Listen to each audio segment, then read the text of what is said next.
ça il va pas aimer. Ouais. Salut à tous et bienvenue dans cette troisième mi-temps. Paul, tu t'es fait surprendre. Oui, bien sûr, comme les Toulousains. Ah, belle. Il est fort, belle. il est fort. Tu t'es bien rattrapé. Bon, je suis très heureuse de vous retrouver dans cette troisième mi-temps. Alors évidemment, on va débriefer l'exploit toulousain, du moins la belle revanche. Bordelais. Pardon. Voilà, vous voyez Après, c'est un exploit pour Toulouse de perdre, donc ça marche aussi. Je suis tellement persuadée d'avoir vu 50 fois ce match et qu'il se fasse cueillir à la fin comme ça, là, qui notait. C'est ce qu'on disait, oui. Pas passé loin. Hein. Oui. Oui. Donc, exploit bordelais. Vous voyez, même dans le chat, ils sont d'accord avec moi. Voilà, ils sont choqués de la victoire bordelaise. Moi aussi, je suis sous le choc. C'est pour ça que... C'est pour ça que j'ai un bug. Bah, écoutez, on va débriefer tout ça. Victoire de Bordeaux, 16-12 sur la pelouse de Toulouse. Ça faisait 2 ans et demi qu'ils n'avaient pas gagné, enfin qu'ils n'avaient pas du moins perdu à domicile, ces Toulousains. Franchement, stratégiquement, je ne sais pas ce que vous en pensez. Je ne sais pas trop par quoi commencer. Stratégiquement, Bordeaux a fait un match presque parfait. Oui, il y a beaucoup de choses à dire sur ce match. Oui. C'est sûr, c'est difficile compliqué. de savoir par où on va commencer. Mais d'abord, Peut-être féliciter le Bordelais. oui, voilà, tirer un coup de chapeau à nos amis bordelais qui font un grand match. Un coup de chapeau aussi au staff bordelais. Ouais. Qui on a été, et moi le premier, les premiers un petit peu à les titiller sur la composition d'équipe. Il faut savoir dire quand on a eu tort, et on a eu tort, enfin j'ai eu tort. Oui, parce que moi j'ai gagné. Oui, mais t'en pensais pas moins. Hein. Non, c'est vrai que voilà, ils ont décidé de laisser au repos quelques joueurs cadres. Au final, ils gagnent et t'as l'impression qu'ils créent vraiment une équipe ce soir, quoi. C'est quand même une victoire retentissante. C'est certes la J4, mais s'imposer à Toulouse, t'avais pas perdu depuis février 2022 à domicile. C'est quand même incroyable. Donc il ne faut pas minimiser cet exploit, il faut en parler comme un vrai exploit et c'est ce qu'ont fait les Bordelais. Mais ça s'est vu en fait à la fin du match, parce que bon, j'ai regardé un peu les commentaires après notre visu de la fin du match où on a mis une belle revanche. Bon, dans les commentaires, il y avait pas mal de critiques en disant la revanche, etc. C'est pas une finale, etc.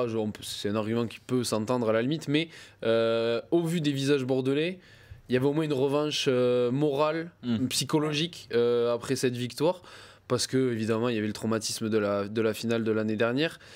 Évidemment que c'est pas effacé parce qu'il n'y a pas de titre au bout, mais psychologiquement je pense que Bordeaux s'est rassuré, s'est fait du bien aussi en se disant que face à une grosse équipe de Toulouse, il manquait Willis quoi, mais sinon et Dupont, mais sinon c'était du très très lourd et ils ont réussi à plus que faire jeu égal. Et je pense que c'est de très bon augure pour construire pour la suite de leur saison. Je pense que c'est une victoire sur laquelle ils peuvent s'appuyer.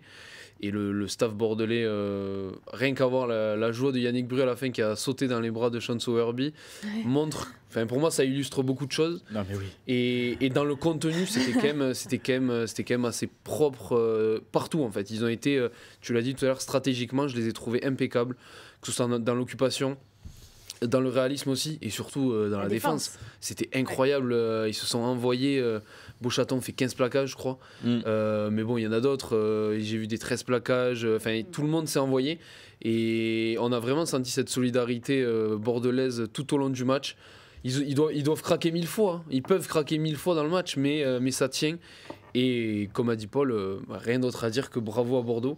Et Toulouse a eu du mal aujourd'hui, mais parce que Bordeaux a fait ce match-là aussi. Mais je veux quand même juste rebondir sur ce qu'il dit et sur ce que dit peut-être les amis du chat. Oui, sur le côté. Où tu vas aller non, pas de revanche, mais à un moment donné. Pour avoir eu la chance d'être au Vélodrome après la finale, avoir le visage qu'avait un Maxime Lucu après la rencontre, un Mathieu Jalibert, il ne faut pas venir m'expliquer qu'il n'y avait pas un petit peu l'esprit de revanche. Et c'est normal, c'est des champions. Quand on prend 60 en finale de top 14, forcément, même si c'est qu'une J4 3 mois après, c'est pas un match comme un autre.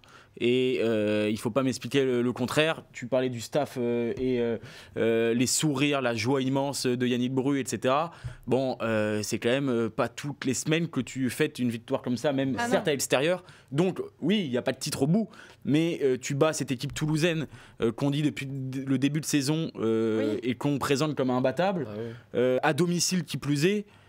c'est quand même une revanche et c'est quand même un coup énorme et c'est pas une simple victoire comme ça extérieure. Je pense pas qu'il faut la minimiser. Enfin, pour moi, c'est pas juste une personne victoire à la minimisera, je pense. Enfin, j'ai du mal. En tout cas, moi personnellement, j'aurais du mal à entendre les gens qui la minimisent. Ceux qui râlent parce qu'on parle de revanche, franchement, c'est oui, non mais c'est les supporters bordelais qui avant le match disaient non mais c'est pas une revanche. Ils ont vu la compo d'équipe en disant non mais c'est une J4 et là ça va être nos amis toulousains qui vont dire non mais c'est pas une revanche, il y a pas de titre.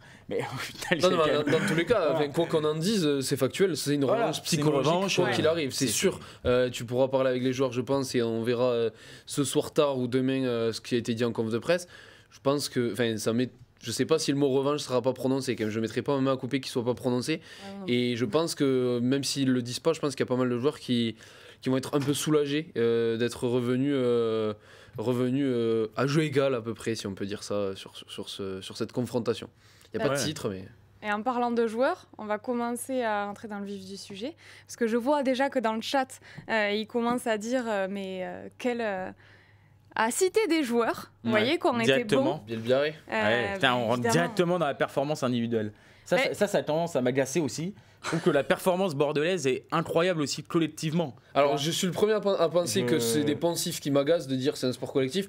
Autant ce soir c'est une victoire collective, clairement. Oui, voilà. Enfin tu vois, je comptais, il y a quand même plus de 5 ou 6 joueurs. Alors Lutu il fait 11 plaquages. Je pense qu'il avait envie de chocolat ce soir quand même. On a parlé de Beauchaton qui en fait 15. On a aussi Gray qui en fait 13.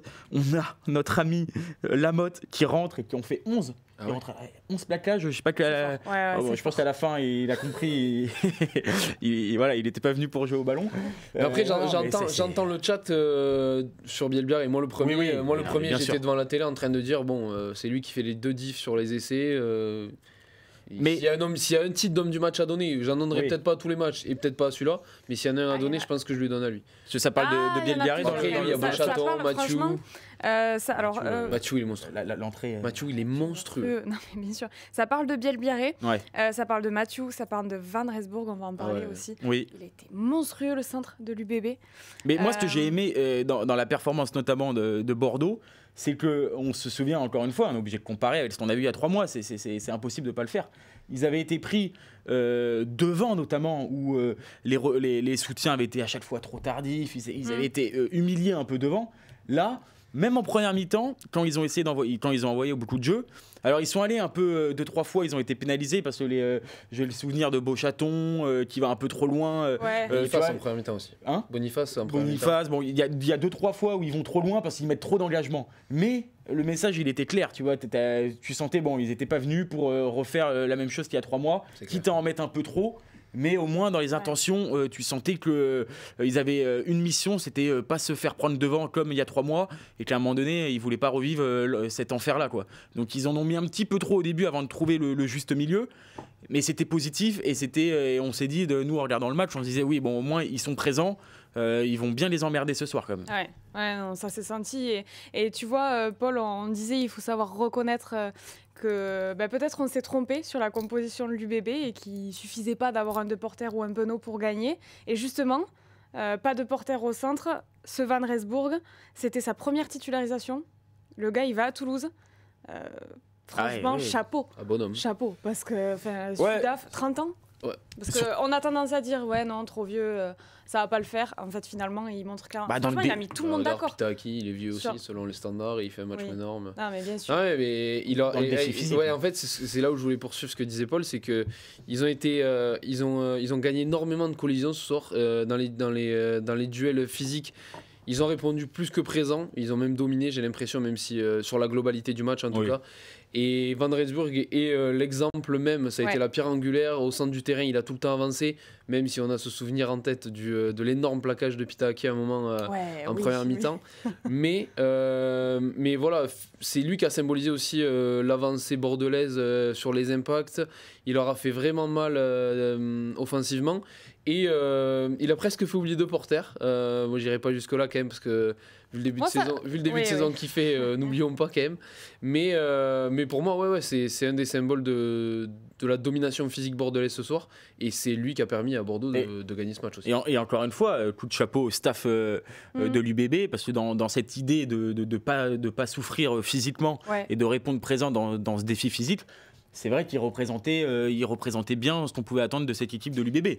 En tout cas, c'est sûr qu'il a peut-être plus de qualité physique qu'un De Porter, qu'à lui plus peut-être de vista, de ballon et tout ça, de vitesse. Mais c'est vrai que pour répondre aux défis qu'ont pu proposer un Haki, même un Ntamak, on sait qu'il est dur sur la ligne d'avantage, même un Kim Gore quand il vient frapper et tout ça. Il a fait énormément de bien et il a presque un petit peu plus libéré, je trouve, Moefana, qui a eu un peu plus de ballons rapides à jouer de la vitesse. Alors que c'est plus peut-être parce que Van Rijsselberghe était en 13 en plus. Moefana était en 12, j'ai l'impression qu'ils ont un peu permuté. Moefana était en 12, non? Non, Van Rijsselberghe était en 12, ok. Bah, du coup, ils ont chacun rempli parfaitement leur rôle. Moefana a pas mal attaqué les espaces.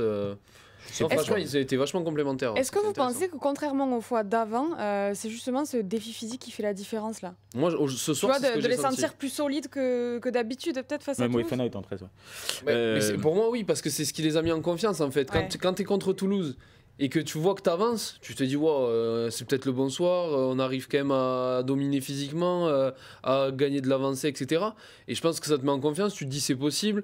T'emmagasines de la confiance au fur et à mesure de ta mi-temps. T'arrives à la mi-temps, t'es devant, il y a 11-7 à la mi-temps, 12. Il y a 7-13. 7-13 à la mi-temps. Et je pense que de rentrer à la mi-temps avec le score, il y a une petite accumulation au fil de la première mi-temps et du match qui les a mis en confiance et qui se sont dit, c'est clairement possible. Et puis, ils n'ont pas baissé d'intensité aussi. On aurait pu penser ça. Face à Toulouse, qui est monstrueux, qui fait rentrer Jelonge, qui fait rentrer Brennan. Tu peux te dire, ils sont peut-être pas favoris sur le banc en tout cas. Non, ils sont pas favoris sur le banc. Et ça a tenu. Physiquement, ils ont tenu. Lucu a eu beaucoup de ballons très rapides à jouer. Ça lui en avait pas arrivé en finale. Il n'a pas eu un seul rapide. Là, il en a eu beaucoup à jouer. Et c'est vrai qu'il a sorti très vite les ballons. Il fait un grand match, Lucu, quand même. Il faut quand même le signaler parce que on avait aussi parlé de lui. Il y en a pas un qui est.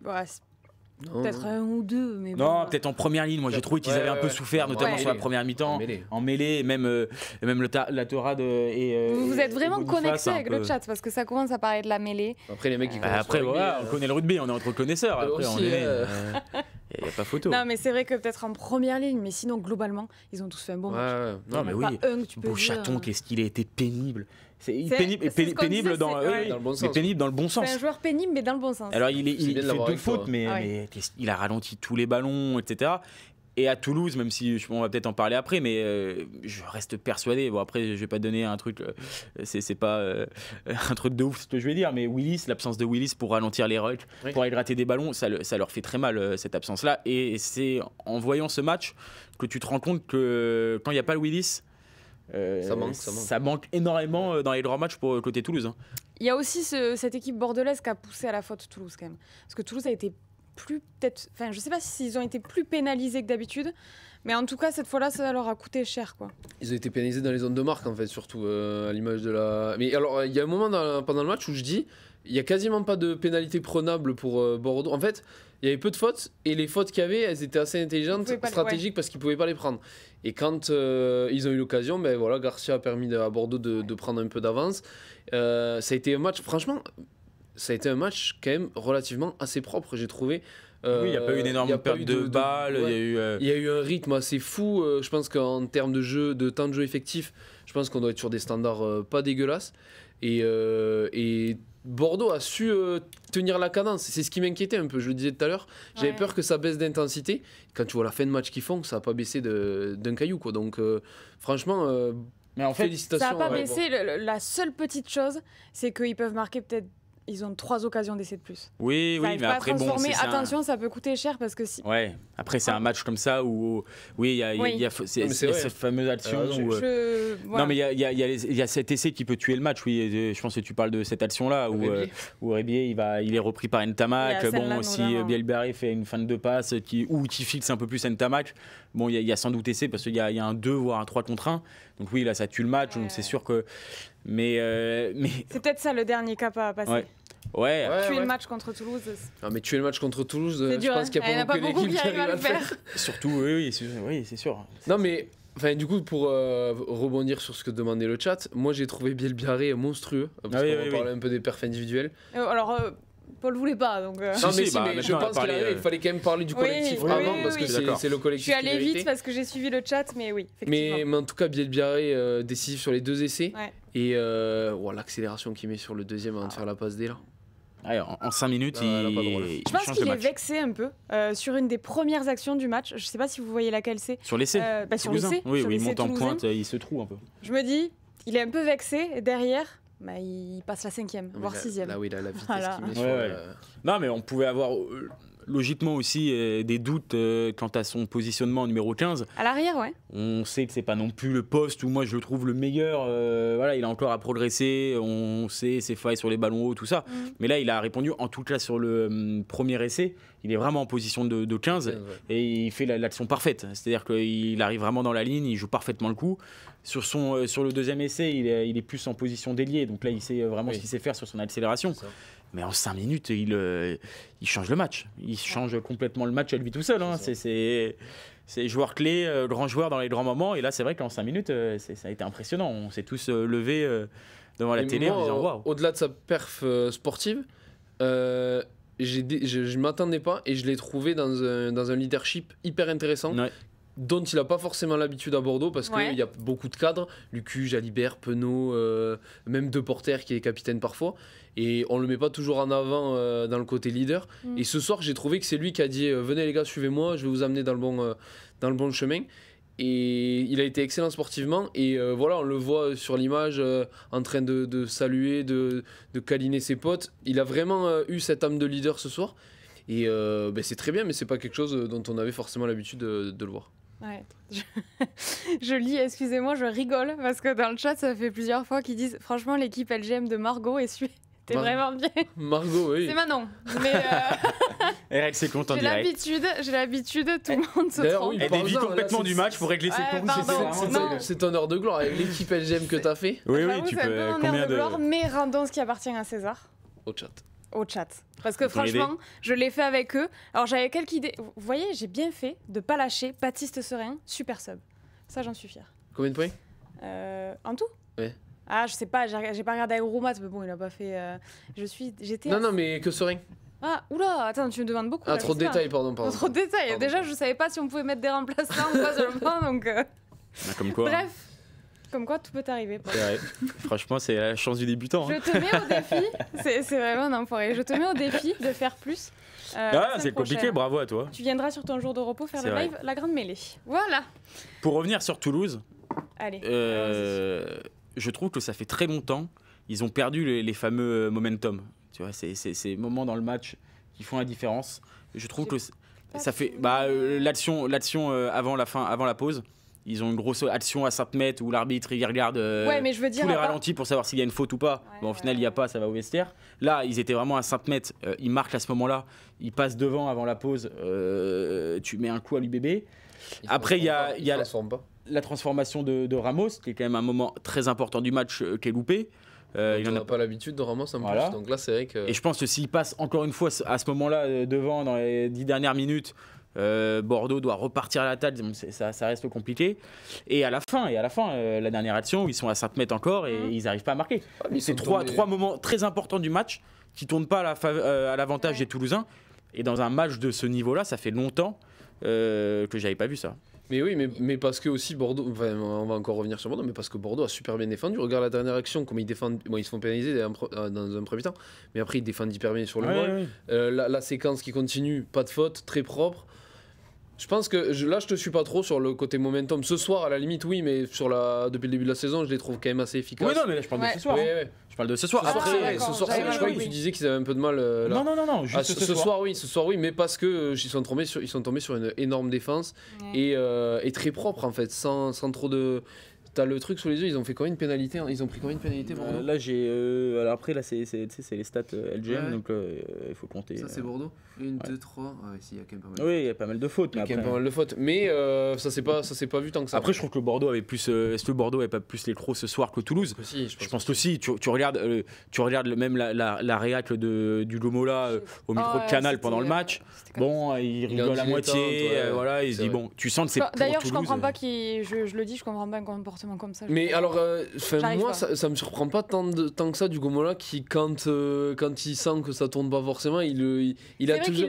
Il a toujours un peu ce côté relâchement, dilettante, etc. C'est un peu le personnage aussi. Quand ça gagne, il est très sérieux, etc. Ouais. Puis quand ça perd, il arrive à dédramatiser le truc, peut-être aussi, parce que c'est le message qu'il fait passer dans le vestiaire en disant bon, c'est pas la fin du monde, que les mecs sont habitués, qu'ils arrivent à remonter, etc.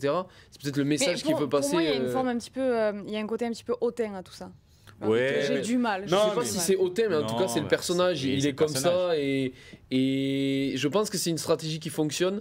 Parce qu'en gros, il se détache de la pression. Il dit bon, je pense que je sais plus exactement ce qu'il dit, mais peut-être que dans le fond, c'est la J4, c'est pas non plus la fin voilà, du monde. il dit ça.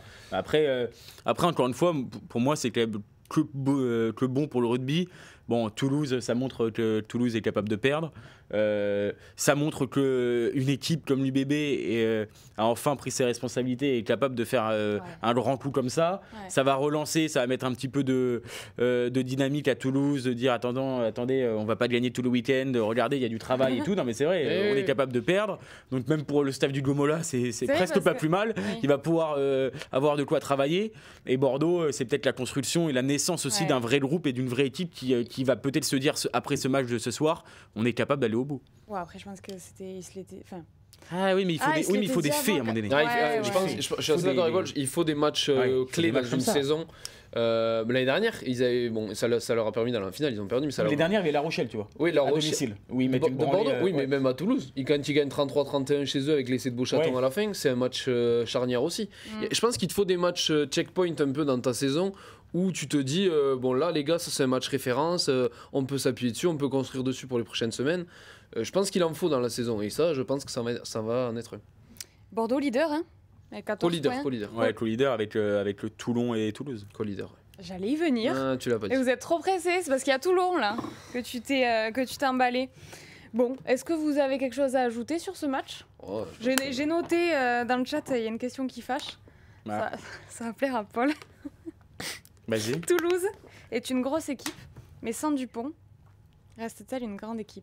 Serait-elle pas une grande équipe ? Oula, mais là, faut regarder le début de saison de Toulouse aussi. Non, mais on peut pas dire ça. C'est sûr que bon, on peut pas juger une équipe quand il manque. On peut pas juger à 100% une équipe quand il manque Dupont. C'est sûr que c'est comme si tu juges, j'en sais rien. Tu juges à l'époque Paris sans Mbappé. Tu juges, tu vois, ces grandes équipes sans le meilleur joueur. C'est difficile. Tu sais que peut-être que dans ces moments où ils ont pas réussi à faire la différence, justement, on en parlait.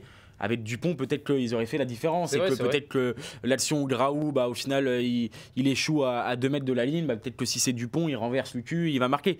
On n'en sait rien, mais on peut logiquement en douter. Donc c'est sûr, il manque des éléments à Toulouse. Une grosse équipe. Mais il manquait aussi Penaud à l'UBB, il manquait de Porter, il manquait Bureau, il manquait du monde. Il manquait du monde. Ouais, il manquait, oui. Mais Toulouse, Toulouse, comme on l'a dit. Pas sûr qu'il y ait beaucoup de gens qui aient parié sur Bordeaux avant le match quand même. Pas sûr. Non, mais la cote devait être sympa. Ouais, mais bon. Ah, bon. Pas sûr. Non, mais enfin, personne prévoyait ça, je pense. Non, c'est sûr. Surtout vu quand même la compo et les absents, que ce soit les blessés ou les laissés au repos. En tout cas, une très belle victoire que j'ai du mal à digérer encore. Parce que je sais pas, à chaque fois, Toulouse finit tellement tout le temps par gagner que j'ai presque du mal à réaliser. Justement, il faut profiter de ces moments-là parce que Toulouse a tellement l'habitude de gagner que quand ils galèrent aussi, parce que franchement, Toulouse fait pas un match horrible. Relativisons, c'est Bordeaux qui fait un match monstrueux. Et quand tu vois le genre de performance qu'il faut faire pour gagner Toulouse, c'est inquiétant pour les autres quand même, parce que tout le monde fera pas des matchs comme ça chaque week-end pour taper Toulouse. Non, c'est sûr. Donc quand Toulouse perd, Toulouse est quand même pas horrible. En tout cas, je vous rejoins sur le fait que c'est vraiment positif pour Bordeaux, qui va pouvoir avancer un peu plus, peut-être un peu plus serein, quoi. Ouais, non, mais c'est sûr, mais après, ça va les libérer. Le rugby, alors je sais qu'il y en a souvent le débat, la rédaction, le côté psychologie, etc. Je sais qu'il y en a qui en ont marre de parler de ça et tout, mais ça existe quand même. Et ce que vient de faire l'UBB, ça va donner aussi des idées à d'autres équipes en forme. Je pense à Toulon qui fait un gros début de saison, qui a quand même un effectif qui peut embêter le stade toulousain. Ils voient ce genre de match, ils qui arrive le 20 octobre. Oui, voilà, même Castres le week-end prochain, qui fait quand même un début de saison plus intéressant.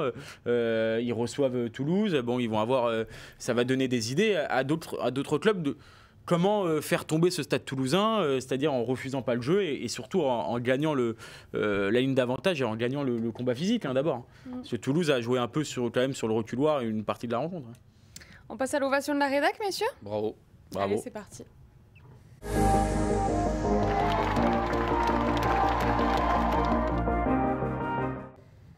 Alors, l'ovation de la rédac cette semaine. Alors, on a mis Perpignan, mi-figue, mi-raisin. Je trouve que cette expression n'est pas assez utilisée, si je peux me permettre. Oui, c'est vrai. Je veux qu'on la remette à la mode. Mi-figue, mi-raisin. On va traduire en s'expliquer. anglais. Non. Moi non plus. Pourquoi tu veux que la traduise? Je me dis pour un mec qui n'est pas français. Ah oui. C'est comprendre cette expression, il faut vraiment. Oula. Il doit y avoir des anglophones dans le chat qui peuvent nous traduire cette si Tu vois, expression. Saito qui vient d'arriver à Toulouse, tu lui dis c'est mi-figue, mi-raisin. Ok. Bon, non. Bon, pourquoi mi-figue, mi-raisin? Parce que l'USAP s'est imposé pour la première fois de la saison à domicile. Je rappelle, sur la pelouse des Mégirales, puisque la dernière réception, c'était au stade Raoul-Barrière à Béziers, puisque la pelouse était en train de se refaire une beauté. Donc une victoire 33-3, victoire étincelante. J'ai du mal ce soir. Étincelante. Mais t'avais mis ton PEL sur Toulouse là ce soir ou pour être autant chamboulé? Non, mais je crois que c'est Bordeaux qui m'a chamboulé, je crois. Et donc belle victoire. Et mi-raisin, on verra tout à l'heure pourquoi, parce que des blessés. D'abord, j'aimerais qu'on débriefe cette victoire. On a dit qu'en début de saison, Perpignan, ils avaient du mal à se trouver, c'était pas pareil que la saison dernière, c'était moins fluide. Bon, là, ils ont reposé les bases, ils ont remis l'église au centre du village. Ah ouais, on est... Il y a Tristan, là, j'ai envie de faire tout mon répertoire. Il faut parler qu'en expression. Ok, j'en avais you. Non, franchement, ça fait du bien à Perpi. Oui, clairement. Mais après, Clermont aussi était un peu. Paul avait donné son avis sur Clermont en déplacement. J'ai eu raison. Voilà. Mais pour revenir sur Perpignan, c'est une équipe. On ne sait pas trop à quoi s'attendre à chaque fois. Mais il y a quand même du rugby. Enfin, moi, là je vous le dis, je me suis régalé. Et je me régale très souvent quand Perpi joue. Et là, ça a envoyé du jeu. C'était intéressant. l'USAP qu'on aime, quoi. C'est ça, un peu l'USAP de la saison dernière. Et je les ai trouvés pleins d'envie, pleins de. Il y a eu quelques déchets, mais je les ai trouvés entreprenants, etc. On a vu Ocagne tout à l'heure qui était à l'arrière, qui n'est pas forcément un poste où il jouait beaucoup à Aurillac, mais c'était plutôt Palmier. Mais voilà, c'est une équipe qui s'adapte. Joseph qui a été décisif. En fait, ce qui me frustre, c'est que je pense qu'on est en droit d'attendre des belles choses et il faut qu'il nous les donne en fait, parce que c'est une équipe qui a du potentiel, qui va vivre des semaines difficiles, voire des mois difficiles avec ce que tu vas dire après, mais il faut tirer du positif de ses performances. Et ce que propose Franck Azema, le rugby que propose Franck Azema, je trouve qu'il mérite d'être exposé et surtout d'être récompensé sur des résultats et comptablement, quoi. Ouais, là, ils ont réellement lancé leur saison et je pense que ça va les libérer un peu, quoi. Oui, puis réaliser un match comme ça avec la pression, ils étaient à combien de défaites en 3 matchs? 3 défaites? Montpellier. Et oui, ils avaient qu'un point. Ils avaient qu'un point de bonus. Donc après 3 défaites, faire un match comme ça, avec autant d'idées dans le jeu, aussi entreprenant, etc., c'est pas facile. On a tendance souvent à dire dans le cliché, mais il faut d'abord te rassurer avec les fondamentaux, tout ça. Bon, c'est facile, tu vois, mais c'est vrai qu'eux, ils ont proposé vraiment du contenu. Ils ont déplacé le ballon, ils ont fait mal à cette équipe clermontoise en déplaçant le ballon, en allant chercher les couloirs rapidement et tout. Et ça a payé. Et c'est bien parce que c'est vrai que dans un championnat où chaque défaite, tu vois, te met vite dans le rouge et vite dans le jus et t'as vite la pression. Il faut répondre comme ça en champion. Et moi, j'ai bien aimé leur performance face à une équipe clermontoise qui, il faut quand même le dire, moi, me déçoit. J'ai l'impression de voir les mêmes saisons chaque année avec Clermont. C'est pour ça que j'avais dit ça avant le match. Je me suis dit, Clermont, à l'extérieur, ils m'ont toujours pas rassuré. Que ça soit au Racing, qui est quand même on va en parler tout à l'heure, mais bon, voilà, ils perdent quand même au Racing. Là, à Perpignan, ils font un bon match, 2 bons matchs à domicile. Ils peuvent enchaîner, aller chercher cette victoire extérieure et enterrer un peu plus Perpi qui était dans le dur. non, ils font trop d'erreurs et ils font pas un match d'une équipe prétendante pour moi à une qualif, voire plus, quoi. Ils font un match Et tu peux pas prétendre à une qualification quand tu fais que des bons matchs à domicile. Et encore, là, c'est sur le début de saison. Non, mais là, ils prennent 30 points, ils explosent complètement. Tu vois, il n'y a même pas ce côté, bon, accrocheur. Tu vois, accrocheur et allez, on va peut-être chercher un petit point. En tout cas, on fait douter l'équipe. Non, on explose complètement et à la fin, on fait n'importe quoi, ce qu'ils ont fait. Donc, c'est dommage pour eux, mais on a l'impression qu'ils apprennent pas forcément des saisons passées où ils avaient déjà perdu plusieurs fois comme ça. À Oyo, ils perdent comme ça. Voilà, donc c'est souvent... le truc qui se répète, quoi, pour eux. Ouais. En tout cas, ça parle beaucoup de Ocagne, Antoine Ocagne, dans le chat. Franchement, ce joueur, Tristan, je sais que ça te fait plaisir que j'en parle. Tu dois dire avant l'émission. C'est un joueur qui arrive de Pro D2. En fait, c'est ça, parce qu'en fait, moi j'adore ce joueur parce que je trouve que il n'était pas reconnu à sa juste valeur à Aurillac. J'en ai déjà parlé dans la rédac. C'est pas mon chouchou du tout, mais c'est juste que j'adore le joueur que c'est. Et je pense je pense sincèrement et objectivement qu'il va réussir à faire quelque chose. Ouais, je pense qu'il va le franchir, ce cap.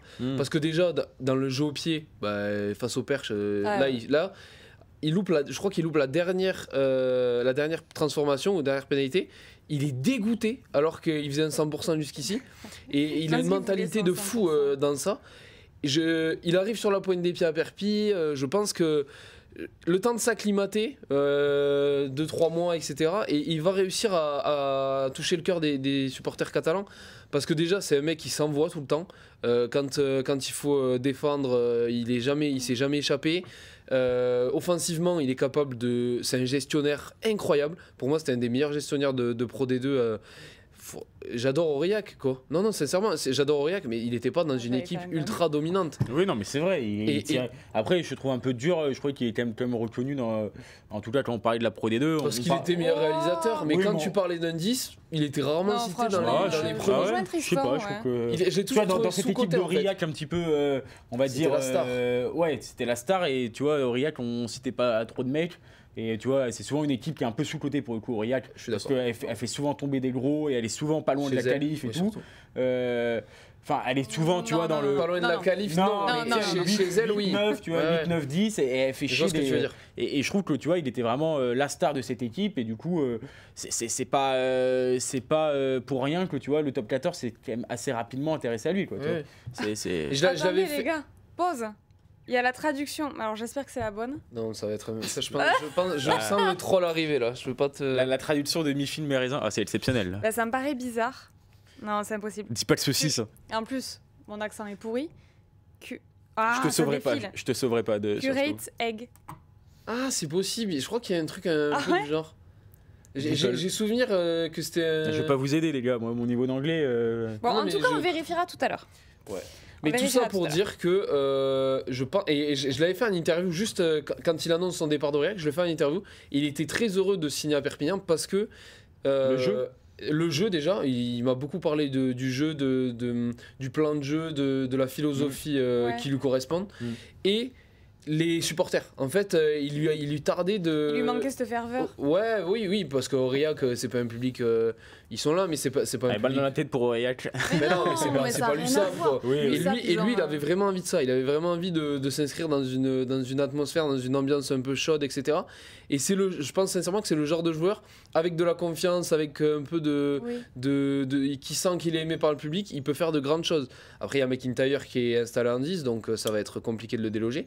Mais quand tu vois les performances qu'il fait en 15, c'est intéressant, franchement. Ouais, mais donc je suis content d'avoir parlé de lui parce que c'est un joueur dont on parle pas souvent, mais qui pour moi mais je pense qu'on va en parler une très belle promesse de top 14. Je sais pas quel âge il a, McIntyre, mais c'est quand même plus, tu vois, je suis pas sûr. Je pense il est pas si vieux que ça, il doit avoir quoi. Il est pas si vieux que ça. Je vais pas dire de bêtises, j'ai pas dit. Ouais, moi je pense qu'il a plus. Il a moins de 30 ans. Ouais, moi je dirais plus. Plus ou moins. Il a 30 ans. Il a 30 ans. 30 ans. Ouais. Non, mais je sais pas, je trouve que McIntyre, il a l'air, je le connais pas personnellement, mais je trouve que c'est un mec, je pense qu'il peut, il est dans le partage en tout cas. Enfin, c'est ce qui renvoie, l'image qu'il renvoie, c'est que c'est pas le mec, tu vois, qui veut l'enterrer, le petit nouveau, tu vois, je le vois plus dans le partage et essayer de lui transmettre son expérience et tout. Ouais. Donc je pense que ça peut aussi l'aider parce que je pense que ça peut être une concurrence saine et positive pour lui. Moi, je voulais quand même parler de Lee Joseph parce qu'en fait, du coup, c'est Tiste qui est arrivé cette saison. Oui. qui avait cette saison. On ne savait pas trop comment il allait s'adapter. C'est toujours compliqué, je trouve, avec ces joueurs, de savoir. Et finalement, petit à petit, il fait un très très bon match. Et franchement, il a fait la différence plusieurs fois. Je trouve que c'est un peu... alors, je sais pas si vous allez être d'accord avec moi. Après, chez les sétistes, c'est quand même, en général, c'est ça. Un peu un joueur style Capozzo dans l'évitement. C'est quand même un joueur d'évitement qui a fait vachement de bien. À côté de ça, et plus gaillard au contact que Capozzo, qui est, tu vois, il rebondit et tout. Ouais, Capozzo, on le sous-estime parce qu'il est un peu frêle, mais là, aujourd'hui, on a vu 2-3 actions où quand ça tape, Non, mais il résiste pas trop. Mais là, le physique n'est pas le même du tout. Il rebondit, tu vois. Oui. Tu vois, là, quand je regarde ses stats, 9 courses, 8 défenseurs battus, 2 franchissements. Il fait Mais 66 points à la grande mêlée. Il a 2-3 fulgurances franchement intéressantes et voilà, tu sens dans le jeu, dans les prises de balles qu'il a des attitudes de sétiste et qu'il arrive à faire des diffs. Bon après hier il a pris un peu de Raka etc. plein gas. Raka qui était un des seuls Clermontois en forme. Mais franchement il est intéressant, je suis assez d'accord. Bon, on va passer sur le Mirezen du coup. Avec les blessures. Donc blessure de Tuilagi. Oh là, à chaque fois que je le lis. Oh, merci. Tuilagi. Donc, pardon, c'est pas drôle. Fracture du tibia plus péroné. Il a été opéré, il a donné ses nouvelles sur les réseaux sociaux.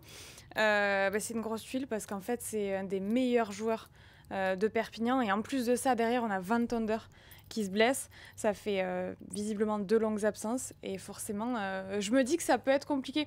Je dis pas que l'USAP, la réussite de l'USAP repose sur eux, mais je pense que ça peut quand même devenir compliqué. En vrai, c'est 2 énormes coups durs. Cette saison, le début de saison de Tulagi est pas aussi étincelant que celui de Van Tonder. Non, c'est sûr, mais peut-être que. Mais bon, c'est une icône, tu vois. C'est devenu une icône, Tulagi à Perpignan. C'est plus qu'un joueur, c'est l'avenir. Le mec, il est resté. Il a choisi quand même l'USAP. Voilà, c'est tout ce qu'il représente aussi. Pour le 15 de France aussi, ça va être une absence très dure. On n'aime pas voir ce genre d'image, même Van Tonder avec le genou qui reste un peu dans la boîte à gants comme ça. Là, c'est des images qu'on n'aime pas voir. Non, mais c'est vrai. J'adore cette phrase. Oui. C'est des images qu'on n'aime pas voir. Non, mais c'est vrai. Oui, forcément, il s'est blessé. Mathias Merlot dit à juste titre, tu perds 2 repères dans le pack.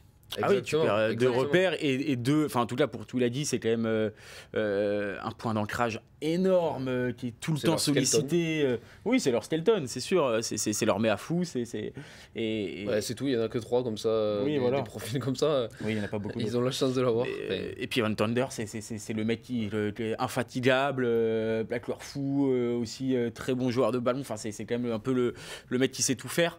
Donc, oui, c'est 2 énormes pertes.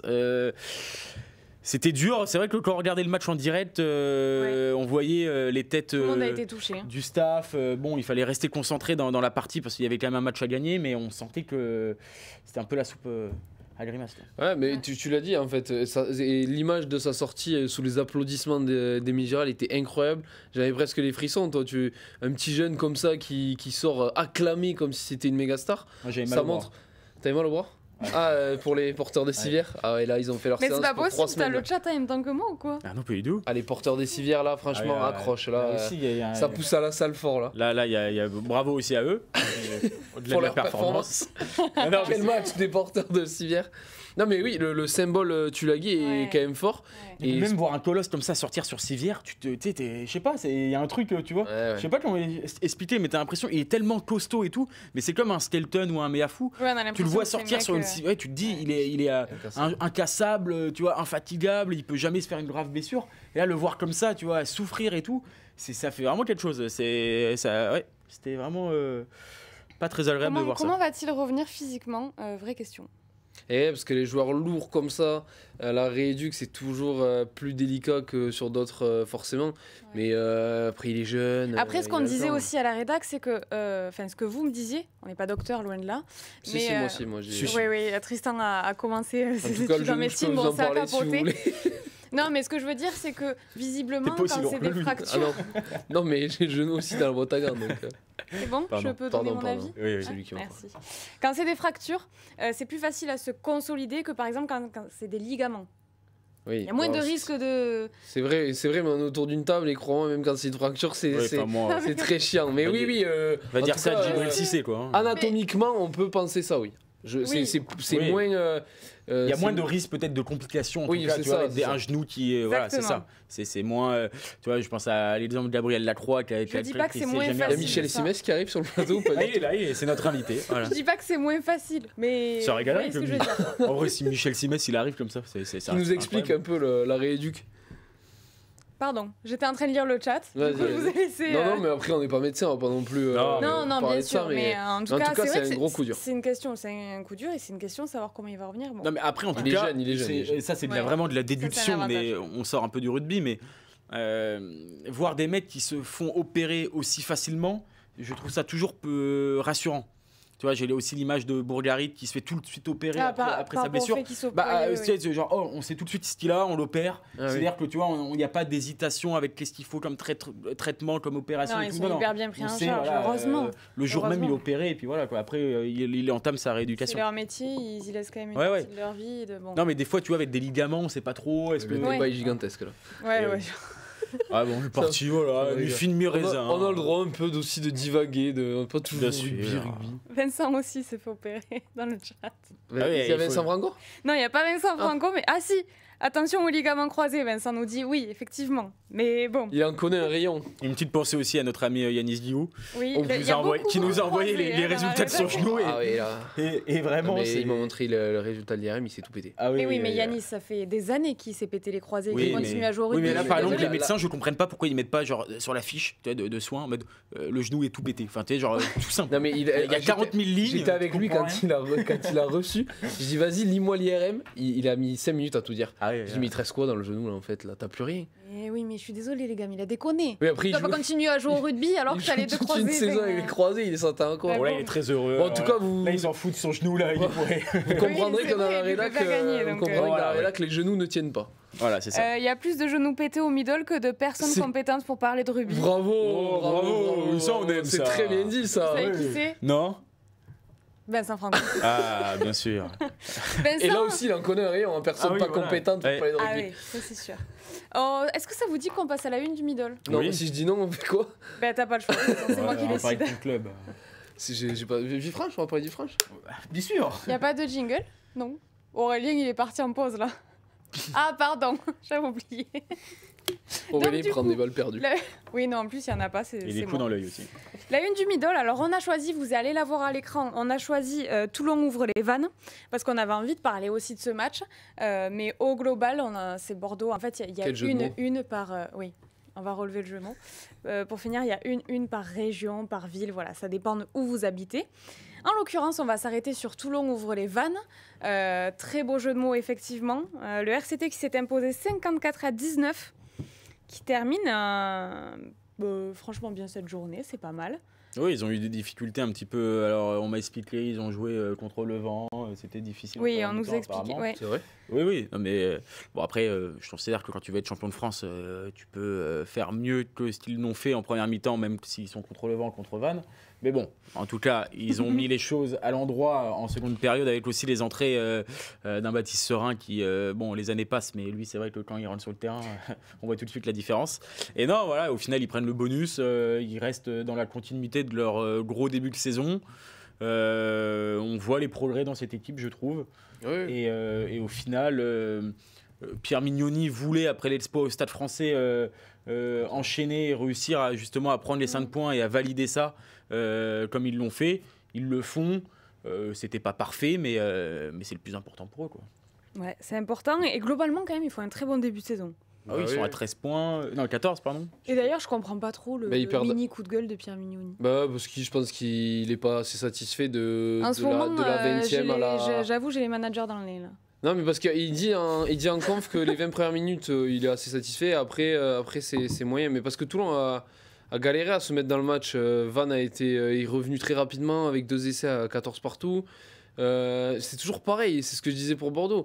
Quand tu galères à te mettre un peu en confiance, un peu à l'abri, avoir des repères, des certitudes, bah, t'es vite embêté. Et Van, c'est pas des plombiers, les mecs. Ils savent jouer au rugby, ils embêtent beaucoup d'équipes. Donc Toulon, il n'y a pas échappé. Et ils ont réussi à remettre le bon wagon de se remettre la tête à l'endroit et à l'image d'un mec qui va partir mais qui est pour moi le meilleur joueur Faïga Nuku, le meilleur joueur toulonnais. Elle regarde une série là ou... Non, moi aussi, oui, elle est sur Netflix. Ça. Ils sont hyper actifs sur le chat, donc j'aime bien, je regarde. Une conf de Pierre Mignoni sans coup de gueule, c'est pas une conf de... Non mais alors après pour Pierre Mignoni... En plus il y a Mathias dans le chat qui était... Oui, c'est lui. Oui, mais alors, je pense que pour répondre à Mathias, je sais pas, mais je le vois comme ça. Je trouve que Toulon, ça fait plusieurs saisons, depuis aussi l'arrivée de Pierre Mignoni, ils ont du mal à enchaîner. Il y a toujours un bon match, après il y a une rechute, etc. Ouais. Et je pense qu'il en a marre de ça. Et c'est peut-être son plus gros combat, c'est de devenir, comme il dit, peut-être une grande équipe un jour. Et une grande équipe, ça se remet en question tous les week-ends, ça rebondit, ça gagne. Peut-être des fois pas forcément très beau tout le temps, mais en tout cas, il n'y a pas ces rechutes qui représentent un peu le RCT depuis quelques saisons, quand même, capable de vraiment de très bons matchs. Et derrière, hop, il passe à la trappe sur une autre rencontre. Là, voilà, je pense que c'est ce qu'il veut avoir, lui, vraiment sur la durée, quoi. Pardon, je rebondis à ce qui est dit dans le chat.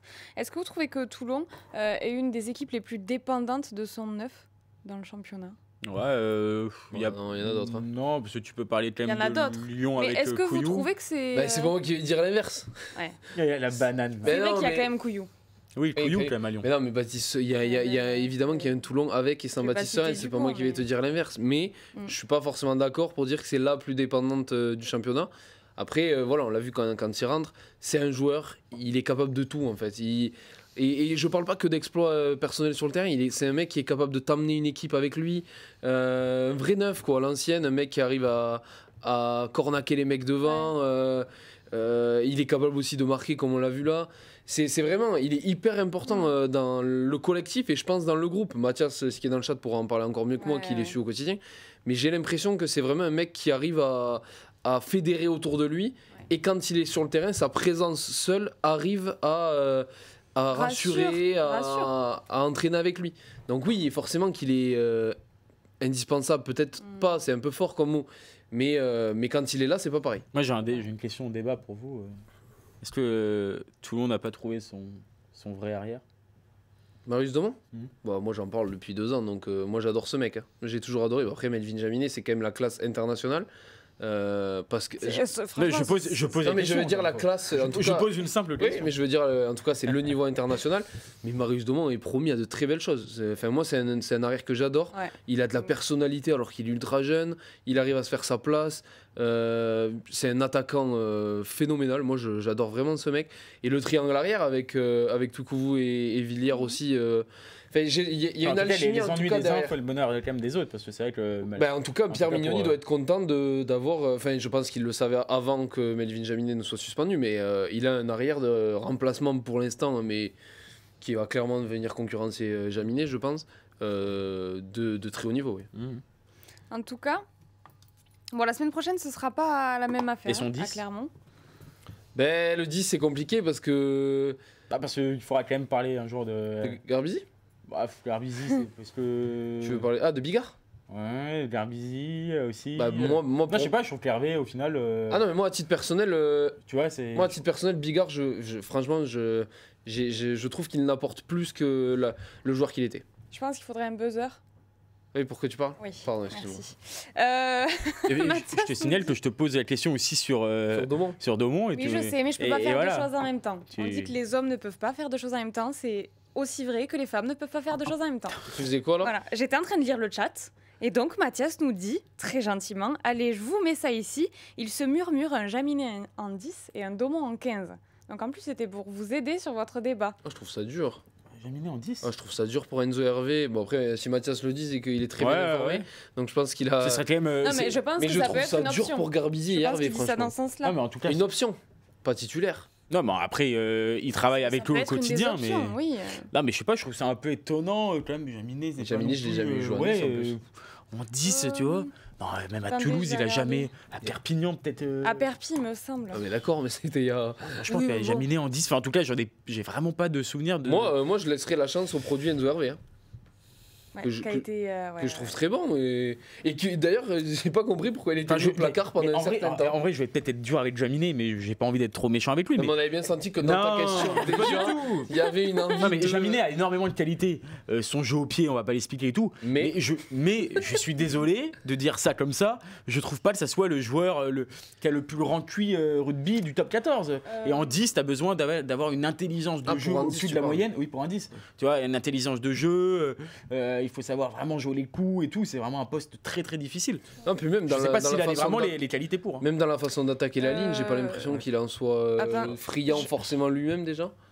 Non, je sais pas. Mais moi, en tout cas, je trouve que Enzo Hervé et Garbisi font une très bonne paire, que ça peut alterner. Ouais. Bigard, bon, c'est quand même une légende du rugby, mais là, je trouve que c'est dur à dire, mais il est quand même derrière les deux autres pour moi. Je trouve qu'il a plus les cannes, il a plus ce coup de rein, etc. Ah ouais. Donc pour moi, il y a 2-10, c'est Garbisi et Hervé. Après, si Mathias dit ça, c'est que ça doit se réfléchir aussi. En tout cas, et c'est pas une mauvaise idée de multiplier les options aussi. Oui, s'il arrive à se frayer un chemin à l'ouverture et que ça marche, pourquoi pas. Si ça marche, franchement. Ça fait mais choix de roi. Voilà, oui, voilà, c'est ça. C'est toujours bien mieux d'avoir de la concurrence et de pouvoir relancer tout le monde. Ouais, je dis dac. On passe à la suite. Bah oui. Trop là, non, ça fait 1 heure déjà. Oui. Eh non, minuit 20, oui. Eh non, mais oui. Un peu d'eau, s'il te plaît. On va passer au jeu de bunker.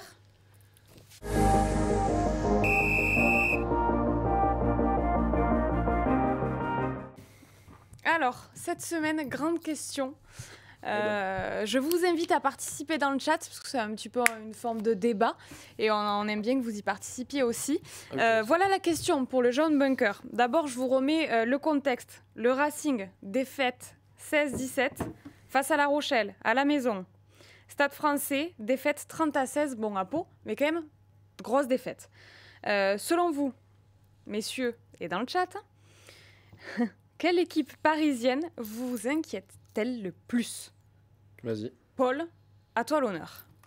Bah moi, je vais rester fidèle à ce que je dis depuis le début de la saison. Je vais essayer de ne pas faire trop la girouette. Moi, c'est le Racing.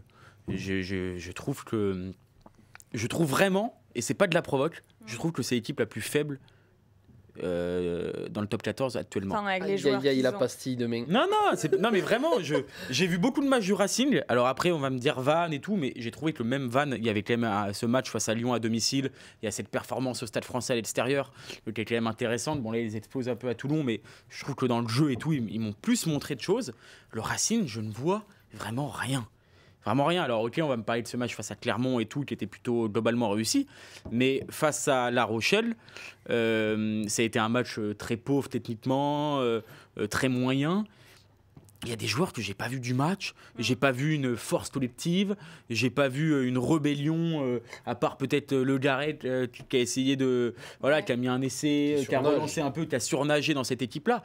Mais j'ai pas vu de réaction, j'ai pas vu un sursaut d'orgueil, j'ai pas vu non plus des choix tactiques qui me font penser que le staff a trouvé la solution. Non, vraiment, je suis inquiet pour ce Racing parce que au Stade Français, je vois quand même des choses. En tout cas, je vois quand même plus de choses du côté du Stade Français. En tout cas, plus de perspectives de progression que je ne vois pas au Racing. Je trouve que au Racing, les joueurs majeurs sont actuellement Carbo. Voilà, Farrell, à un moment donné, il va falloir quand même ouvrir et parler de Farrell un jour. Farrell, c'est une légende du rugby.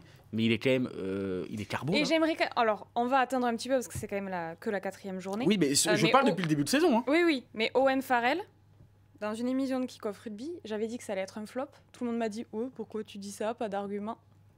On en reparle d'ici 5 journées. On laisse 5 journées de plus à Owen Farrell. Non, mais en tout cas, il apporte pas ce qu'on attend de lui. Mais non, mais j'ai du mal avec ce débat. Je suis d'accord que c'est pas le Owen Farrell et Saracens, mais on n'attend pas de lui qui traverse le terrain. Il n'a jamais traversé le terrain, Owen Farrell. Mais on attend au moins de lui une bonne gestion. Non, mais je le trouve pas bon non plus. Mais je vais te dire un truc, franchement, fais jouer un jeune. Enfin, en vrai, franchement, on attend quoi ? J'attends pas qu'il traverse le terrain. J'attends juste que sa chandelle, elle soit bonne, que son jeu au pied il soit bon, qu'il trouve des touches, qu'il ait un jeu au pied intéressant, d'occupation. C'était un match un peu comme ça face à La Rochelle. Il a vraiment perdu son face à face. Après, peut-être qu'on est encore dans le temps d'adaptation. Oui, non, mais peut-être. Mais en tout cas, je trouve que non, mais oui, c'est vrai aussi. Fickou, il a disparu du match alors que c'est un des leaders. Il y a eu qui d'autre Ce qui est bizarre, ils ont un ailier qui fait partie peut-être des meilleurs joueurs du top 14. Bon, il touche 3 ballons. Il y a quand même des joueurs, mais franchement, ouf au Racing. Ils en font rien. Cette saison, il se passe rien. Il n'y a pas d'équipe. Ouais, pardon, c'est. Enfin, vraiment. Mais non, mais je suis d'accord avec vous. Je suis d'accord avec vous. En tout cas. Mais déjà, le choix de Tussova à l'aile, je le comprends pas. Donc, déjà, à partir de là. Non, mais tu vois, c'est vrai qu'alors, en plus, alors encore une fois, ils peuvent progresser, etc. Là, je parle à l'heure actuelle. Mais en plus, dans ce stade de Créteil, qui est quand même triste. Alors, j'allais vous demander. Triste à mourir. Non, est-ce que Créteil, ça n'a pas un effet aussi sur tout ça? Mais peut-être. J'espère pas, parce que si c'est ça, si c'est juste un stade, tu vois, qui j'espère qu'en tout cas, eux ne diront pas ça. Peut-être que non, certains peuvent le penser. J'espère qu'eux ne diront pas ça. En tout cas, La Rochelle était vraiment prenable ce week-end-là. Ça peut avoir un effet. Et ils avaient besoin de se rassurer. Et c'est vrai que tu te dis, bon, allez. Toi, Tristan, tu penses que le Stade français. Parce que Paul disait, je pense que le Stade français, ils peuvent plus vite se remettre sur les rails que le Racing. Oui. Mais il va falloir qu'ils se remettent sur les rails alors, parce que section Palos 30-16. Chez eux contre Toulon, bon, ok, il pleuvait des cordes, mais il pleuvait des cordes pour les deux équipes, perdues. Stade français Vannes, on était en droit d'espérer un certain écart. Ils se font peur jusqu'à la fin. Et ils en prennent 50 à Bordeaux. Voilà le début de saison du Stade français. Est-ce que ça vous rassure? Est-ce que ça vous inquiète? Non, mais alors. Moi, il n'y en a aucun des deux qui m'emballe. Mais c'est la question. Quelle équipe vous inquiète le plus? C'est ce que je disais au début. Les deux m'inquiètent. Et là où ça m'inquiète plus, c'est que le Stade français, l'année dernière, leur vrai point fort et ce sur quoi ils s'appuyaient, c'était la défense. Ils en prennent 30 à Pau, 40, voire 50, 46 à Bordeaux. C'est quoi le couac là? Il est où le problème? Parce que moi, ça m'inquiète.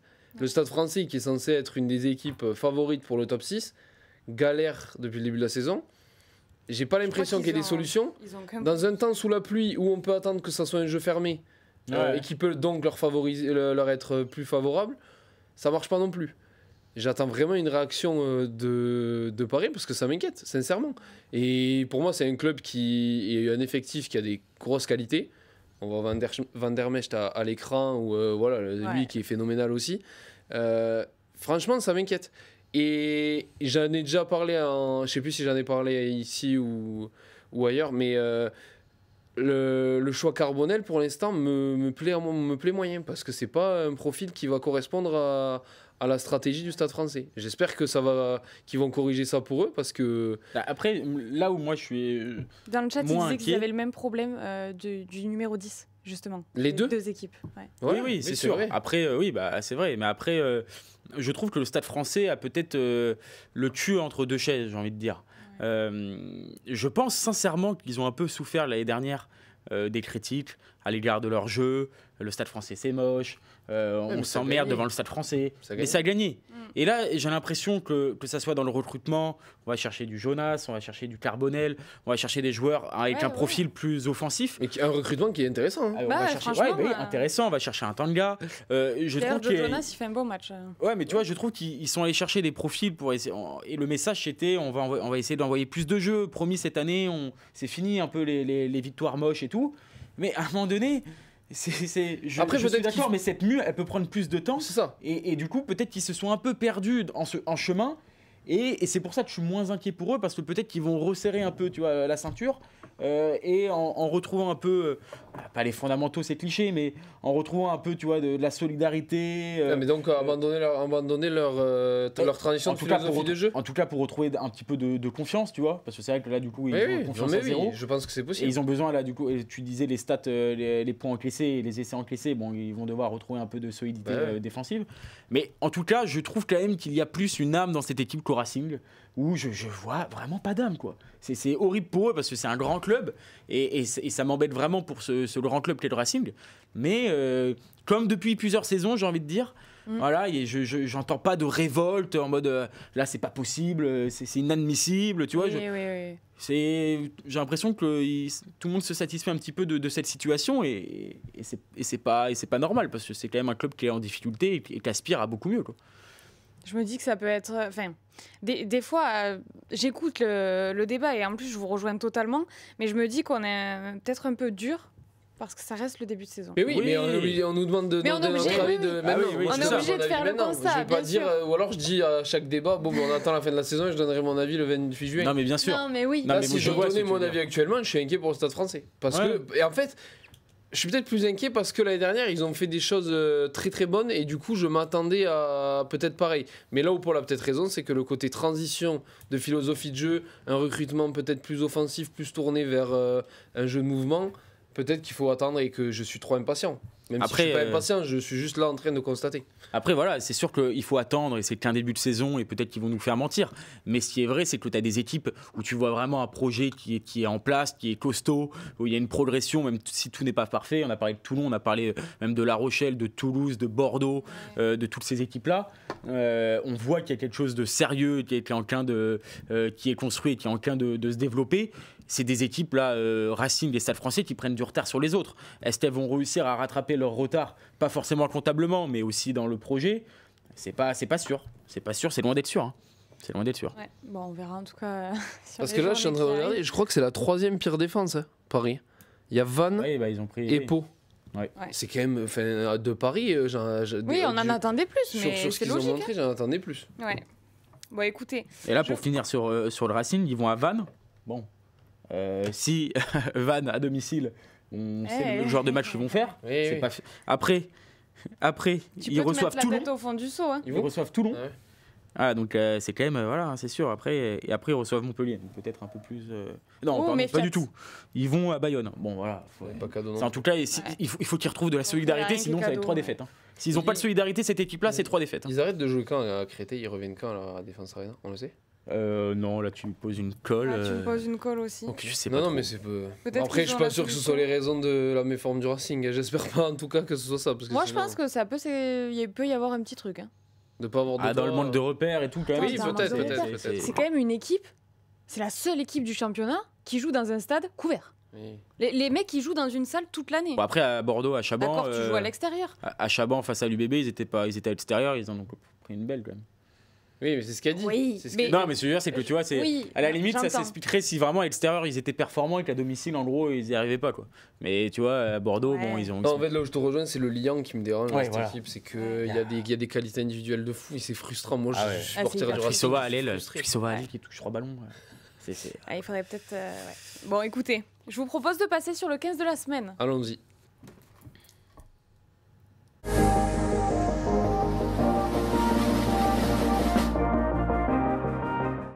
En fait, je sais plus quand il y a des jingles. Aurélie, il était sur les appuis là.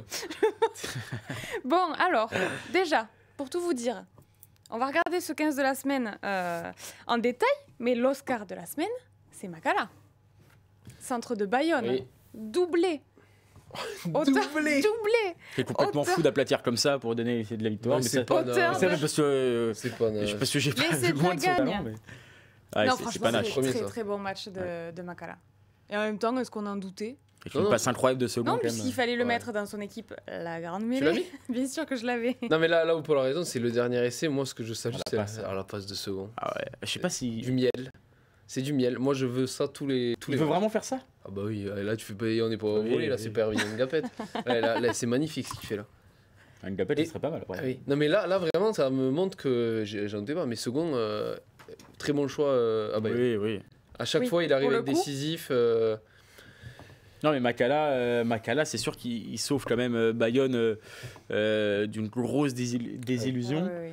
Face à une équipe montpelliéraine qui a fait une grande deuxième période. Ils ont les crocs, hein. Montpellier? Ah ouais. Ouais, mais ça revient. Moi, je m'y attendais pas du tout. Parce que c'est dur. Je suis dure avec Montpellier, mais parce que Montpellier, quoi. Franchement, j'arrive pas à les voir performer. Si vous voulez, sur une saison aussi longue, avec des joueurs, un recrutement qui, oui, sur le papier est sexy, mais pour en faire une équipe qui se comprend et qui se trouve, c'est autre chose. Bon, finalement, ils me font mentir. Oui, il a un bon début de saison. Là, ils font un bon match, à part la première mi-temps où ils passent complètement à côté. Mais pour rester sur Makala, c'est vrai que c'est un joueur frisson. Hein. Bayonne peut peut-être un petit peu en manquer à certains postes, tu vois, par rapport à d'autres équipes. Et en tout cas, lui, lui, impressionnant, quoi. Il fait un match, il sauve quand même l'Aviron d'une défaite qui aurait fait tâche quand même, dans un début de saison qui n'est pas si évident pour eux, avec des grosses difficultés à l'extérieur. Elle aurait fait vraiment tâche, cette défaite. Là, il se sauve, il se donne un petit peu de temps, il se donne un peu plus de confiance. Mais ça reste quand même fragile, l'Aviron, je trouve, en ce début de saison. En tout cas, on voit vraiment une différence de niveau entre les premiers wagons et tu vois, après l'Aviron et tout, quoi. Je sais pas ce que vous en pensez, mais... Si. Moi, pas grand chose à rajouter. Je suis assez d'accord avec Paul. Je pense que Bayonne va devoir un peu être plus consistant, en fait. Montrer plus de sérénité, de certitude. Et compter aussi, évidemment, parce que ça jouera sur des facteurs X comme lui. C'est des joueurs qui sont essentiels dans une équipe, des mecs capables de te déclencher. Même si là, il sauve Bayern sur le deuxième essai, il a juste à l'aplatir. Oui. Mais dans l'ensemble de son match, oui. Il a été... Alors, on va regarder un petit peu le 15 de la semaine dans son ensemble. Voilà, qu'Aurélien vous affiche à l'écran. Alors... Bon, ça tombe bien parce que mon erreur ne se voit pas. Dans le feu de l'action, j'avais pas changé tout en bas la journée 4. Bref. Elle se voit pas, mais du coup, elle l'a dit quand même. Elle est honnête. Parce que je suis honnête. J'aime bien. Une belle gueule cette équipe quand même. Franchement, c'est vraiment pas mal. Alors, Beka Gourgadze. Sachez que la première ligne, c'est ma première ligne de la grande mêlée. Bon, ça va. Mais ça m'a pas rapporté de points tant que ça. Ouais. Et Sinclair, il faut qu'il soit invité. Sinclair, et il est bloqué sur le visu. Oui, mais je pense qu'il faut qu'il soit invité. Je crois que ça fait 4 journées, ça fait 3 ou 4. 3. Franchement, 3 fois. Ouais, mais il est trop fort. Franchement, il est trop fort. 3 Toulonnais, Olivon Serein, c'est du classique. Oui. Gourgadze qui fait encore un énorme match avec la section paloise. Ouais, le gros match. D'ailleurs, j'en profite pour glisser 2 mots sur Gourgadze. Mais d'ailleurs, en fait, t'as mis Gourgadze en gris, en doré. Oui, je me suis trompée. C'est Makala. Oui, mais tu l'as mis parce qu'il est MVP la grande mêlée. Oui, mais c'est même moi qui ai fait l'erreur pour tout dire. Ouais. Et parce que oui, j'ai confondu. T'as mis MVP la grande mêlée. MVP et Oscar. Oui, mais bon, en vrai, les deux pourraient être en doré. Oui, exactement. Et puis après, on en a parlé, Louis Bielbiarré, Van Resbourg. Guillard aussi qui fait quand même. Guillard, c'est ce que j'allais dire. En fait, moi j'adore ce mec. Ce mec dans le trouve, c'est ça, il fait pas trop de bruit, mais tout le temps il avance. Vraiment, c'est une vraie révélation cette saison. J'adore son style de jeu. Et je trouve qu'avec le Loup, il performe, il arrive à chaque fois à faire des diffs. Thomas Lavaux qui a fait un beau match avec La Rochelle aussi, j'ai trouvé consistant. Enfin, ça fait longtemps qu'il n'avait pas fait un aussi bon match. Puis après, on retrouve les classiques du Olivon qui fait un grand match, Serein. Bielbiarré qui est sur l'aile d'habitude. Oui, voilà, Bielbiarré qui mérite sa place amplement. Van Resbourg, forcément, après le match qu'il fait. Et puis voilà, Joseph en a parlé. Elle a une belle gueule, ouais. Ouais. Je vous vois dans le chat, on peut pas mettre tout le monde à chaque fois, je vous le dis. Non, mais les équipes qui ont performé des week-ends, et c'est sûr que malheureusement, à part s'il y a un mec dans une équipe qui perd qui met un quadruplé. Même les perdants, c'est très rare. Les perdants, c'est très rare. Jamais, en fait. C'est pas possible, quoi. Il faut qu'il y ait que des gagnants, ouais. Et Joe Simons. Ouais. Pareil, lui, j'allais dire, on n'en parle pas assez. Si, on en parle quand même. Mais franchement, encore une fois, il les a vraiment il les a menés, quoi. Moi, j'adore ce joueur. Franchement, je trouve qu'il a vraiment... puis c'est vrai que dans le match de la sélection paloise, parce que Paris fait une première mi-temps vraiment intéressante, maîtrisée. Et du coup, c'est vrai qu'ils se réveillent et ils arrivent vraiment à passer à passer le cut et tout, et ils finissent très très fort. Et c'était pas évident. C'est pas un match où en gros Paris était pas présent et du coup c'était tranquille et tout. Non, ils ont dû vraiment trouver les ressources. Et lui, Gourgadze, etc., ont réussi ça. Et donc c'est vraiment une perf. Mais en tout cas, la section, sachez que Beka Gourgadze est le MVP de cette semaine. 3e ligne et capitaine de la section avec un essai. La grande mêlée. MVP, la grande mêlée. Oui, j'ai dit quoi? Si, t'as dit juste MVP, mais on peut mélanger. La grande mêlée, oui. 9 plaquages cassés, 16 courses ballon en main. Joueur aussi, encore une fois, excellent. Un joueur que j'adore. C'est avec la section, il a toujours été. J'ai l'impression qu'il a toujours été régulier. Ouais. Quand il y avait Joseph, il a quand même tenu sa place. Bien connu par toutes les défenses. Oui. avec la Géorgie aussi, c'est un mec qui est souvent présent. C'est un leader en fait. Et voilà, c'est un redoutable attaquant en tant que numéro 8. Et il fait des selfies en plus, la classe. Il fait des selfies et il vous rapporte plein de points à la grande mêlée, donc franchement, c'est un mec vraiment au top, quoi. Et puis un mec super gentil en plus. Franchement, c'est un mec vraiment super gentil, tout le temps dans le partage, il essaye de tout. Enfin, il parle hyper bien français, donc voilà. Invité Kikov bientôt alors. Bah alors là, Non franchement, tu vois, c'est Ah bah typiquement voilà. le mec qu'il faudrait inviter à Eh Kikov. ben, on lance l'invitation Eh ben, allez. comme ça dans l'émission. Tu sais quoi, je me le note. Voilà. Mais vraiment, il On va mais demander il est à la super section gentil. paloise. Et ben c'est très bien, en plus Super ça gentil, mettra à l'honneur à la sélection paloise après. Ouais, très bien. Et puis voilà, il fait un début de saison. Et puis je le trouve régulier à chaque fois. Il Ouais, fait ouais, jamais des ouais. matchs catastrophiques. Toujours 12, 13, 14 sur 20. Et ben ça, mais il est récompensé Non, mais à la grande mêlée. Et d'ailleurs, pour ceux qui jouent à la grande mêlée, mettez-le parce qu'il est très souvent très bien passé. Oui, dans tous les cas, il marque des points, quoi. Bon, mais je vous remercie, messieurs. Et ben, merci, Merci à à toi. toi, Je pense que... Merci. Je pense qu'on a bien débriefé cette 4e journée. La semaine prochaine, normalement, Vincent sera de retour. Oh là là. Il devrait pouvoir conduire à nouveau. Pas jeudi là. Non, alors la semaine prochaine, c'est-à-dire dans 7 jours, donc dimanche prochain. Ah, la semaine prochaine, c'est dans 7 jours. Donc la semaine prochaine, c'est aujourd'hui. Hein. Bon, bref, Oh là là. dimanche prochain. Voilà, vous connaissez tous dans votre vie Tristan, vous connaissez tous un Tristan qui va vous saouler sur des petits détails comme Ben ça. oui. Il est minuit 40, oui, on est lundi là. Aïe, aïe, aïe, aïe, aïe. Dimanche, Vincent devrait être de retour. Les prochains rendez-vous, évidemment, Kick-Off Rugby. Ouais. Jeudi prochain. C'est Enfin, toi jeudi à 18 Non, heures. il me semble que Et c'est non, c'est Théophile Théophile qui fait son revient. retour aussi. He's back. Exactement. Il revient et ensuite... Qui doit être très triste ce soir. Ah oui, oui, supporter toulousain. Là. Et ensuite, on Toi, aura t'es le content live. qu'il La... soit Tristan. tu te fais marrer. Ouais, toi, t'es content. Salut l'ami. On aura le live, la grande mêlée, bien sûr. Je ne serai pas Bah là non, pour vous non. faire marquer des points. Elle s'est vraiment pris là au jeu là. Ouais. Vous allez la Ah voir là, je me souvent. suis prise au jeu. Vous allez la Franchement, voir dès que souvent. je peux, je vais le faire. Non, je serai pas là, mais bon. Ah, j'en profite de passer une petite dédicace à l'Azul Union, si voilà, juste avant la fin de l'émission. Voilà. D'accord, ok. Ok. Tu crois à la radio toi? Il est en direct. On est sur RTL. Il est en direct, comme ça dans les grandes J'avais dit que je le ferais, je le fais. C'est énorme. Voilà. Bon, merci Allez, beaucoup, merci à faut vous aller de dormir. nous avoir suivis et on se retrouve la semaine prochaine ou dimanche prochain. Ça dépend si vous êtes de la team Tristan ou pas. Merci beaucoup, bonne soirée. Ciao, Bonne bonne semaine soirée. à tous.